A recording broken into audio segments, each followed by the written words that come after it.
속세의 사람들은 소유욕이 있지 않습니까? 예를 들면 부와 재물을 소유하고 싶다든지 사랑이라든지 가정이라든지 이것저것을 소유하고 싶어 합니다. 우리는 성장하고 살아가는 과정에서 왜 그렇게 소유하고 싶어 하는 것일까요? 스승님 말씀처럼 마음속에 무언가가 있으면 그것이 무엇을 끌어들인다고 하셨죠. 마음속에 존재하는 이런 욕망과 생각들을 모두 비우고 싶은데 어떻게 하면 소유하고 싶은 욕망을 비워낼 수 있을까요? 스승님께 가르침을 청합니다. 인류 사회는 거대한 강과 같습니다. 홍수와도 같고 장터와도 같습니다. 예를 들면 가방 장사꾼은 모든 수단과 방법을 동원해서 가방에 좋은 이미지를 심어주기 위해 애를 씁니다. 가방이든 자동차든 옷이든 보통 멋진 모델을 쓰지 않습니까? 부동산 업자들은 다 미남미녀를 쓰죠. 사모님이 오시면 재빨리 젊은 오빠가 가서 먼저 사모님의 호감을 삽니다. 경계심을 풀게 하는 거죠. 남녀간의 매력을 이용하는 겁니다. 부동산을 사려는 사람들은 대부분 중년 아주머니들이죠. 멀끔하게 차려입은 젊은 남자가 사근사근하고 예의 바르게 대우하고 세심히 챙겨주면 일단 호감이 생깁니다. 그 후에 투자가 뒤따르죠. 투자자가 남자라면 미녀들이 응대합니다. 이성의 호감을 이용하죠. 그러면 요괴는커녕 교양이 있다고 생각합니다. 이 여직원은 참 나긋나긋하고 친절하네. 집구석 옆에 나는 차원이 달라. 교양 있고 말도 예쁘게 하는 데다 외모까지 훌륭하군. 옷차림도 아주 점잖고 말이야. 말투도 참 정중해. 동네 장터의 김씨 아줌마처럼 툭하면 욕을 뱉지도 않고 말투에 교양이 넘치네. 물어보니 해외 유학을 다녀왔답니다. 일순간에 호감이 생기겠죠. 실상은 여자 요괴, 남자 요괴지만 우리가 생각하는 것처럼 겉모습의 색이 아니라 교묘한 색으로 우리를 홀립니다. 분장을 하고 비밀 조직에 몰래 들어간 간첩처럼 말이죠. 간첩들은 겉으로 순해 보이지만 사실 누구보다 독하고 강인합니다. 중국에서 최근 20년 사이 200편이 넘는 간첩 영화가 나왔습니다. 그런 간첩들은 어리숙해 보이지만 사실은 엄청난 영웅 기질을 가졌습니다. 자신을 숨길 줄 알죠. 상대가 원하는 것을 간파하고 살살 맞춰주며 어물쩍 넘어갑니다. 보통 간첩이 될 사람을 고를 때는 미모가 너무 뛰어난 여인을 고르지 않습니다. 너무 똑똑하고 미모가 뼈 하나도 안 됩니다. 그럴수록 더 간첩 같기 때문이죠. 꽃뱀같이 눈에 띄는 외모는 간첩 역할에 어울리지 않습니다. 겉으로 너무 잘 드러납니다. 각신법사처럼 푸근한 아주머니가 어울립니다. 어떤 영웅보다도 소박해야 합니다. 그러면서도 사리 분별이 명확해야 진정한 여자 간첩이 될 수 있습니다. 간첩 같지 않은 간첩이야말로 진정한 간첩입니다. 제 말 오해 없이 잘 이해하셨죠? 잘 이해했습니다. 영화 007 시리즈의 여자 스파이는 딱 봐도 나쁜 사람 같던데요. 누가 봐도 꽃뱀이고 간첩 같죠. 언제든 사람을 속일 것 같은 모습입니다. 맞습니다. 하지만 또 어떤 드라마에서는 평범한 소시민처럼 생긴 간첩도 많습니다. 아무도 간첩이라 생각 못하는 사람이요. 그게 진짜 간첩이죠. 사실 간첩 중에 미남미녀는 1%밖에 안 됩니다. 재능이 너무 뛰어나 어쩔 수 없이 활약해야 되거나 특정 인물을 겨냥할 때를 제외하곤 보통은 간첩 같지 않은 간첩을 씁니다. 간첩은 눈에 띄지 않고 위장을 해야 되지 않습니까? 장군감처럼 생긴 간첩이라면 아무래도 금방 적에게 잡히겠죠. 그래서 간첩 같지 않아야 합니다. 진짜 유괴나 마귀가 나타난다면 아무리 애를 써도 막아낼 수 없습니다. 분명 나쁜 사람이 아니라며 방심할 겁니다. 대부분의 영화 스토리도 그렇습니다. 예전에 중국의 유명 배우가 출연한 영화가 있었는데 어설픈 백만장자가 있었습니다. 그런데 여비서가 다른 무리와 작당을 하고 회사를 무너뜨리고 한몫 챙기는 내용인데 실제 그런 경우가 많습니다. 여기서 진짜 간첩, 진짜 요괴는 일종의 비유입니다. 진짜 요괴, 진짜 함정은 진짜처럼 안 보입니다. 잘 설계된 함정이니까요. 경지에 오른 요괴죠. 겉모습만으로는 알 수 없습니다. 남자 간첩은 여자들이 좋아하는 준수하고 잘생긴 외모에 터프한 느낌이 아닙니다. 오히려 부드럽고 깍듯하고 약간은 수줍은 듯하면서도 고학력자이지만 자신을 드러내지 않는 호감형 남성입니다. 이런 겉포장이 제일 위험합니다. 진짜 요괴가 천천히 스며들면 아침에 먹는 죽 한 그릇처럼 적절히 묽고 따뜻해 입맛에 딱 맞고 짭짤한 반찬까지 더해 감칠맛이 돕니다. 비싸진 않아도 입맛에 꼭 맞죠. 그런 사람이 나타나면 저라도 깜빡 속기 쉽습니다. 진짜 요괴는 나의 취향과 입맛에 딱 맞는 형태로 나타납니다.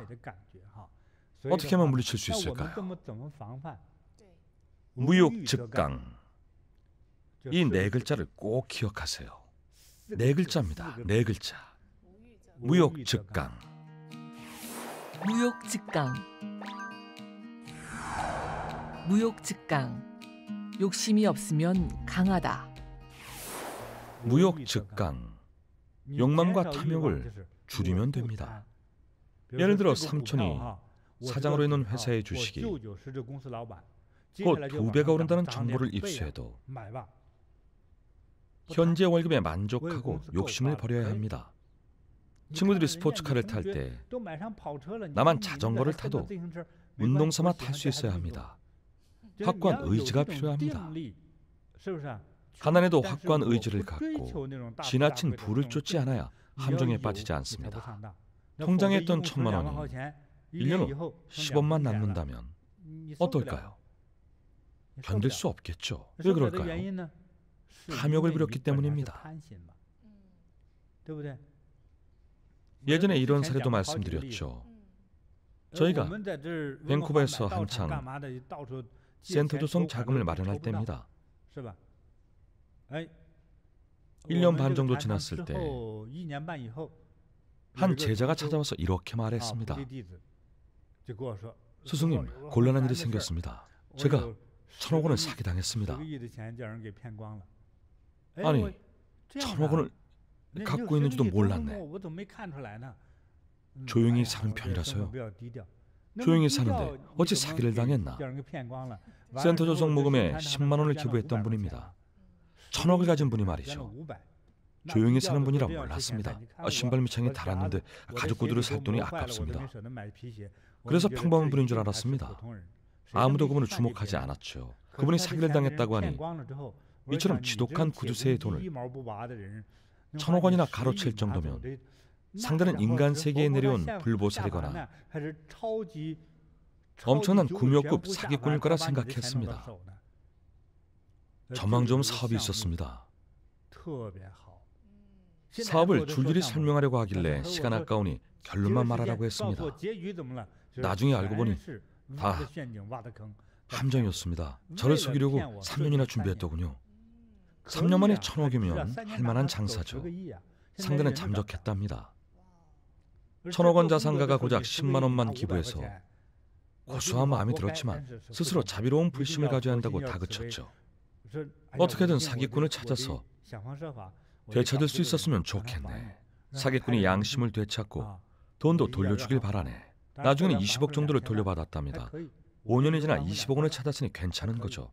나머지는 사기꾼이 각국의 별장을 사느라 다 썼답니다. 부들부들 떨며 화를 내는 그분을 달래면서 돈을 돌려받았으니 절반은 보시하라고 했죠. 공덕을 쌓으라고 했습니다. 스승님, 80만원 기부하겠습니다 라고 하더니 20억을 되찾은 분이 20만 원을 기부했습니다. 이처럼 확고한 의지가 부족하면 유혹에 넘어갑니다. 유혹의 힘은 깨달음과 불법을 초월합니다. 이런 말들을 하죠. 불법은 시골 사람들이나 할머니들만 배운다. 할머니들이 왜 배울까요? 온갖 방법을 다 써봐도 번뇌를 해소할 길이 없으니 불법을 배우러 오는 겁니다. 할아버지도 살아계시다면 배우러 오셨겠죠. 때로는 자신의 탐욕이 너무 크고 요기의 술수가 너무 많습니다. 천계나 자연계의 요괴는 많지 않습니다. 대부분은 마음속 요괴들이죠. 이런 요괴들이 천계, 저승계, 지옥계의 요괴를 끌어들여 여러분을 올가맵니다. 과거에 저지른 업장과 빚을 아직 다 못 갚았는데 툭툭 털고 나아갈 수 있을까요? 염라대왕이 부르겠죠. 과거의 네 악행을 다 씻지 못했다. 사람을 죽였으니 앞으로 100번은 살해당해야 한다. 아직 속죄도 안 했는데 어딜 도망가려 하느냐. 너에게 주어진 고통이 끝나지 않았으니 아직은 갈 수 없다. 염라대왕과 저승의 신들은 물론 빚을 진 사람, 전생의 연인까지 모두 잡으러 올 텐데 어떻게 도망갑니까? 귀신이 안 들려야 안 될 수 없죠. 업력이 남아있기 때문입니다. 계속 찾아올 겁니다.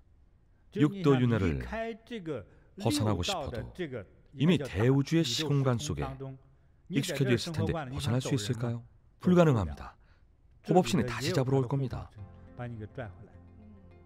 해탈을 하고자 한다면 절대적으로 꿰뚫어봐야 합니다.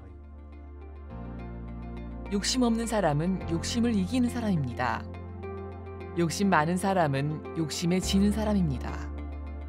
욕심을 극복한 사람은 강한 사람이고 욕심에 굴복한 사람은 약한 사람입니다. 욕심에 지배되지 않는 사람은 약점이 없고 떳떳하기 때문에 자유롭습니다. 우리는 이러한 사람을 강한 사람이라고 합니다. 이것이 바로 무욕직강입니다.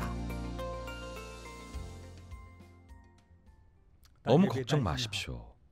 아직은 깨달음이 완벽하지 않을 수 있지만 한 단계 더 깨달을 때마다 탐욕도 그만큼 줄어들고 손해도 그만큼 줄어듭니다. 사기도 덜 당할 겁니다. 본질을 꿰뚫고 조금씩 깨달아가면 도움을 받기 시작합니다. 도움이 찾아오기 시작합니다.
영상에서 뱀이 나오지 않았습니까? 왜 또 뱀 얘기를 꺼내세요? 계속 뱀 얘기를 하지 않았나요? 뱀이 부처님의 호법신이 되지 않습니까? 마치 지붕처럼 부처님을 위해 비바람을 가려줬죠. 그건 무슨 의미인가요? 예부터 전해 내려오는 민속 설화나 고대 소설에는 무림 영웅이 지나가는 길에 꼭 동네 건달들이 나타납니다. 영웅을 못 알아보고 시비를 걸죠. 요즘처럼 인터넷으로 영웅 얼굴을 검색해 볼 수도 없었으니까요. 지나가는 영웅에게 시비를 걸고 강도질을 하죠. 이 길은 내가 만들었고 저 나무도 내가 심었으니 길을 지나가려거든 통행료를 내라. 정당한 징수가 강탈이죠. 순순히 돈을 내면 칼을 칼집에 집어넣습니다. 강도가 이 정도면 양반입니다. 하지만 무림고수가 당하고 있을 수는 없죠. 칼을 슉슉 휘둘러 건달들을 때려눕힙니다. 너희는 앞으로 나를 위해 30년간 노동하고 50년은 날 호위해라. 거부하면 매운맛을 보여주겠다. 건달은 실력차를 깨닫고 무조건 알겠다며 항복하죠. 두 나라가 전쟁을 하면 이렇게 한쪽이 조공을 바칩니다. 서로 병력을 갖추고 있지만 한쪽 나라가 월등히 우세하면 다른 한쪽이 일방적으로 밀립니다. 차라리 돈을 바치고 승복을 하죠. 부역을 하거나 돈을 내고 승복합니다. 그렇듯 대망도 마찬가지였습니다. 대망이 부처님과 실력을 겨뤘을까요? 확실하진 않지만 아마 실력을 겨뤘을 겁니다. 부처님은 무욕의 상태였습니다. 탐욕과 공포가 없으니 전혀 무섭지 않다고 했지만 뱀은 계속 덤볐겠죠. 탐욕과 공포가 없어 무섭지 않다면 물어 죽이면 그만이지. 한 가지 알려드리죠. 사람이 무욕의 상태가 되면 어떤 현상이 나타날까요? 천신이 내려와 보호해줍니다. 금부처가 되어 뱀이 물어도 뱀의 이빨만 아픕니다. 아가리도 안 다물어지고 오히려 턱이 빠집니다. 턱이 빠지고 배가 아프고 심장병이 발작하고 구급차를 불러야 할 지경이 됩니다. 호흡곤란도 오겠죠. 뱀이 공격하다 진이 빠져 내가 졌다 하며 도망가려 하니 뱀이 가는 곳마다 천신이 쫓아와 때립니다. 큰 구렁이가 새끼뱀이 될 때까지 맞다 보니 차라리 부처님 곁에서 보살핌을 받고자 합니다. 곧바로 머리가 7 달린 칠두사왕으로 변합니다. 부처님 곁은 그나마 성취가 있죠. 뱀의 덕으로 중생을 깨우치니까요. 부처님 곁을 지키면서 다른 뱀들을 막아내고 여자 요괴를 몰아냅니다. 사방의 뱀도 쫓아내고 고깃덩이인 여자 요괴를 보면 살점을 물어버립니다. 다신 얼씬 못하게 만들죠. 대망이 호법신이 되면 온갖 악귀를 피할 수 있습니다. 모든 중생의 탐욕에는 독이 있습니다. 그래서 가장 독한 뱀왕이 부처님을 보호하는데 더 독한 독이 있을까요? 뱀왕의 호법은 독을 누리기 위해서입니다. 하지만 뱀은 호법이 되기 전에 분명 부처님과 자웅을 겨뤘습니다. 부처님은 인천지사로도 불립니다. 인간과 하늘의 스승이라는 뜻입니다. 천계, 지옥계, 인계, 초자연계에서 모두 최상의 스승이란 뜻입니다. 그 어떤 생명체도 부처님을 넘어서지 못합니다. 인간의 모습으로 세상에 오셨지만 부처님의 경지와 마음은 인간계와 천계 최고 스승이십니다. 부처님을 보호하는 것도 800번의 생을 거치며 공덕을 쌓아야 가능합니다. 뱀왕 정도의 독성이 아니면 부처님을 보호할 자격도 없습니다. 다른 구렁이가 공격하면 어떻게 될까요? 뱀왕이 버티고 있는 한 모든 동물들은 눈만 마주쳐도 납작 엎드립니다. 부처님 곁에 칠두사왕, 구두사왕이 있으면 동물들이 곁에 다가오지 못하고 다가온다 해도 시중을 들어야 합니다. 안 그러면 뱀왕이 나설 테니까요. 인간 세계의 선량한 시민이 조직폭력배의 두목으로부터 공식적으로 보호를 받으면 다른 무리가 함부로 건들지 못합니다. 조폭영화 많이 보시지 않았나요? 봤죠. 그럼 금방 이해하시겠네요. 네. 설명을 하느라 조폭 얘기까지 나왔네요. 불교에서 뱀은 붓다의 호법신으로 묘사됩니다. 석가모니 부처님께서 보리수 아래에서 깨달음을 얻고 질주간 그곳에 머물며 깨달음의 즐거움을 맛보았다고 합니다. 6주쯤 되었을 때 석가모니 부처님께서 내란자라강 근처의 나무 밑에 앉아 산매에 들었는데 갑자기 비바람이 몰아쳤습니다. 그러자 그 나무에 머물던 뱀왕 무찰린다가 자신의 몸으로 석가모니 부처님의 몸을 7번 감아 또아리를 들고 머리에 갓을 펴서 비바람으로부터 막아주었습니다. 그렇게 이래 동안이나 비바람이 몰아치다가 그치자 석가모니 부처님은 선정에서 깨어났고 무찰린다는 또아리를 풀고 젊은 수행자의 모습으로 변하여 석가모니 부처님께 예를 표하였습니다. 독사의 독보다 사람의 마음이 더 독합니다. 칠두사왕과 구두사왕도 인간이 가진 탐욕과 질투의 독을 물리칠 수 없습니다. 특히 어리석음의 독은 뱀의 독보다 10,000배는 강합니다. 인간과 뱀이 싸우면 누가 이길까요? 인간이 뱀을 이깁니다. 불성으로 뱀을 이길 수도 있지만 인간의 탐욕과 독한 마음도 뱀을 이길 수 있습니다. 인간이 뱀보다 더 독합니다. 사람의 치아가 아니라 마음에 숨겨진 독이 뱀독보다 10,000,000배는 독합니다. 인간은 무슨 수를 써서라도 상대를 무찌릅니다. 다른 사람의 돈을 가로챌 때도 온갖 수단과 방법을 다 써서 철저히 사업을 무너뜨립니다. 같은 이치입니다. 인간은 깨달음을 얻을 수 있습니다. 지혜가 있기 때문에 깨달을 수 있죠. 하지만 인간은 지혜를 이용해 탐욕을 채우고 온갖 수단을 활용하며 점점 더 발전합니다. 깨달음을 위해 좋은 방향으로 활용해야 합니다.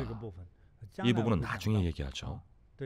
독이 없으면 깨달을 수 없고 독이 있어야만 깨달을 수 있습니다. 일단 있어야 내려놓을 수 있습니다. 전에 말한 것처럼 개가 이혼했다는 얘기 들어봤습니까? 암캐와 수캐가 한 쌍이 되어 새끼를 낳아도 이혼이란 개념은 없습니다. 애초에 결혼식을 올리고 새끼를 낳은 게 아니니까요. 이혼을 안 했다는 것은 결혼도 안 했다는 뜻이죠. 소유하지 않았는데 무엇을 내려놓겠습니까? 그렇다고 굳이 소유할 필요는 없습니다. 인간의 내면 깊은 곳에는 각종 탐진 치만이와 온갖 업장이 누구에게나 심어져 있습니다. 아직 활성화되지 않은 컴퓨터 프로그램처럼 그 자리에 설치되어 있죠. 컴퓨터에는 영화, 사진, 통화 등 각종 프로그램들이 설치되어 있습니다. 스마트폰도 마찬가지입니다. 100가지가 넘는 어플이 있지만 모든 어플을 다 쓰지는 않습니다. 보통 3-4개만 주로 쓰죠. 하지만 평소 안 쓰는 프로그램도 실행 버튼을 누르면 켜집니다. 인간의 마음속에도 수많은 독이 숨겨져 있습니다. 우리의 DNA에 잠재되어 있는데 적절한 환경만 주어지면 누구나 간첩이 되고 요괴가 되고 범죄자가 되고 건달이 됩니다. 동시에 누구나 부처가 될 수 있습니다. 부처님이 말씀하시길 내가 부처가 되었듯이 누구나 부처가 될 수 있다. 누구나 탐진치만 의를 갖고 있지만 진리를 꿰뚫어보고 과감하게 없앨 수 있다면 누구나 부처님이 될 수 있습니다. 짧은 수업 동안 불법의 원리를 모두 말씀드렸습니다. 이제 해탈할 일만 남았으니 더 수업할 것도 없습니다. 스승님께 여쭈고 싶은 것이 남았습니다. 네, 아직 많습니다. 또 있습니까? 다음 시간에 여쭙겠습니다. 다음 시간에 질문을 만들어낼 건가요? 온라인 시청자들도 많은 질문을 주셨습니다. 다들 스승님의 이야기를 흥미진진하게 듣고 계십니다. 오늘 미녀라든가 뱀 등의 이야기를 했는데요. 아직도 궁금한 것들이 많습니다. 이야기 속의 질문들, 우리 자신의 문제들, 생방송 기회를 통해 스승님께 여쭙고 싶은 것들, 스승님의 답변과 가르침을 통해서 궁금증을 해소하고 마음속의 번민과 독을 풀어버리고 싶습니다. 사실 수업만 들어서는 해탈할 수 없습니다. 우리가 가진 독은 무척 고약하기 때문이죠. 아까 스마트폰과 컴퓨터 프로그램을 예로 들었죠. 스마트폰에 이미 설치된 어플은 필요할 때 자동으로 실행됩니다. 각종 탐욕과 어리석음, 부도덕한 행위들은 우리의 DNA에 박혀서 우리와 일생을 함께합니다. 살아있는 동안 환경에 따라 어느 순간 특정 DNA가 활성화됩니다. 좋고 나쁜 것이 모두 나올 수 있는데 대부분 좋은 것보다는 나쁜 것이 더 많습니다. 사람은 다 그렇습니다. 실제로 우리가 겪었던 일들을 떠올려 볼까요? 중고등학교 시절이나 대학교 때 만났던 친구들을 떠올려 보세요. 그때는 다들 착하고 순진한 친구들이었지 않습니까? 착하고 바르고 순박하고 잘생겼습니다. 다들 명문대도 가고 좋은 대학에 갔죠. 사회생활을 시작하고 20년쯤 세월이 흐른 후 각자의 근황을 살펴보면 어떤 친구는 아주 비참합니다. 도박으로 가정이 풍비박산됐거나 횡령죄로 교도소에 갔거나 교통사고로 이미 죽었을 수도 있죠. 이혼하고 애들만 데리고 살거나 3번 재혼을 한 친구도 있겠죠. 그러고 나면 학창시절의 착하고 순박한 모습은 온데간데 없습니다. 그때야말로 아름다운 시절이었죠. 학교를 벗어난 후로 다들 너무 비참합니다. 허심탄회하게 서로 이야기를 나누다 보면 엉엉 울지도 모릅니다. 몇몇은 어쩌다 이렇게까지 된 걸까요? 왜 이렇게 만신창이가 된 걸까요? 이제 중년이 된 동창들이 아프고 힘든 삶을 살아갑니다. 왜 그럴까요?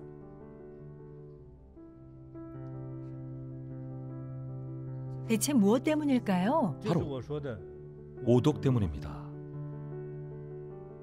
탐, 진, 치, 만, 의 때문이죠. 불성이 활성화되는 사람은 별로 없습니다. 남들 월급이 어떻든 내일만 하겠다는 사람은 많지 않죠. 각 나라 정부에서 퇴근 시간을 6시로 규정해 놨습니다. 8시 출근, 6시 퇴근이죠.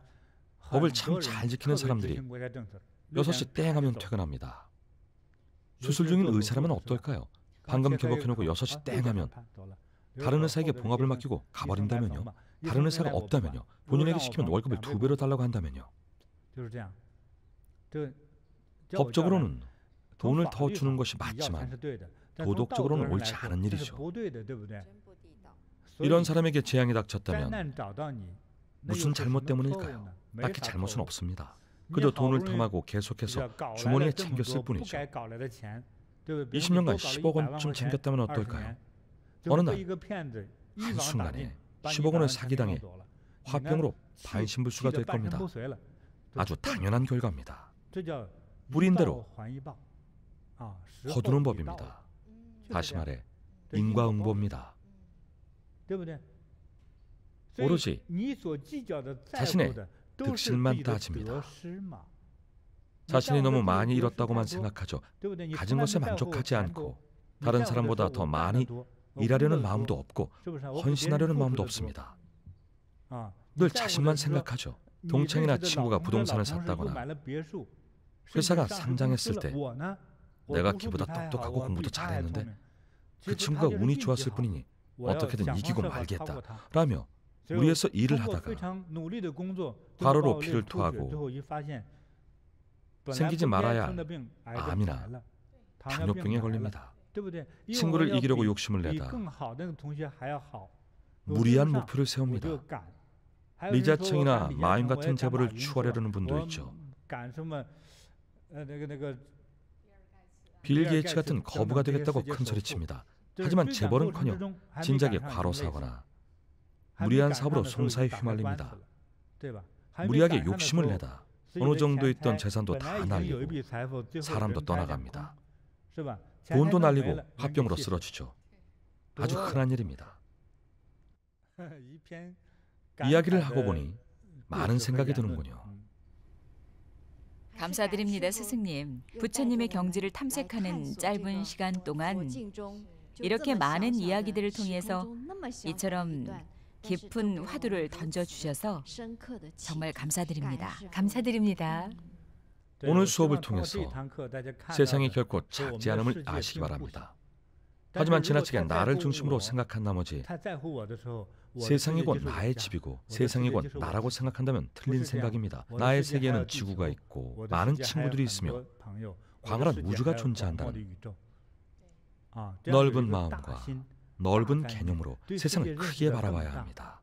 부처님도 아버지가 평생을 바쳐 일군 나라의 후계자 자리를 과감히 내려놓으셨죠. 가지려 하면 탐욕이고 내려놓아야 해탈할 수 있습니다. 그 나라에 관한 이야기는 다음 회가 더 재밌습니다.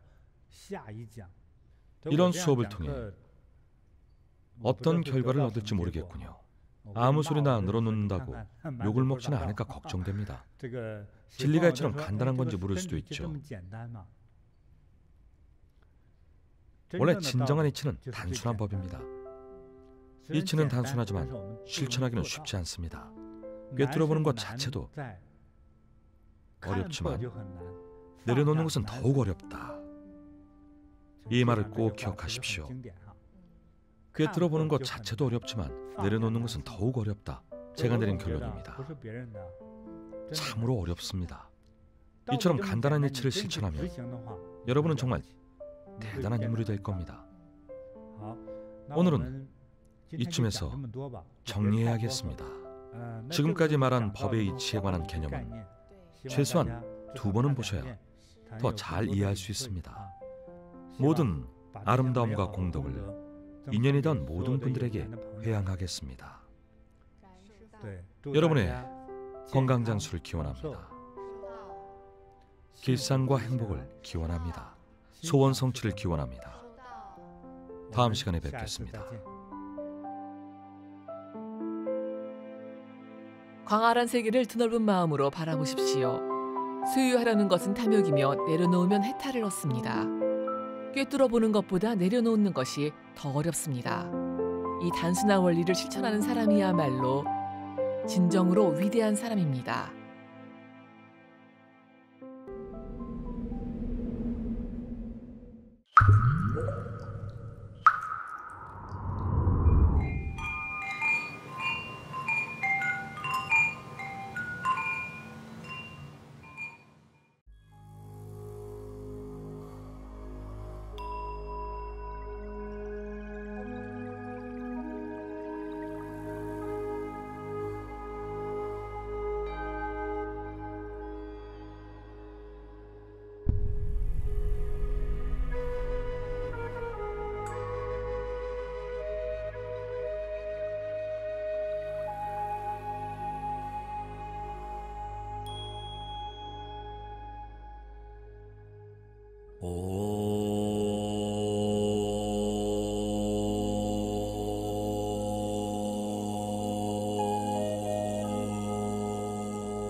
으,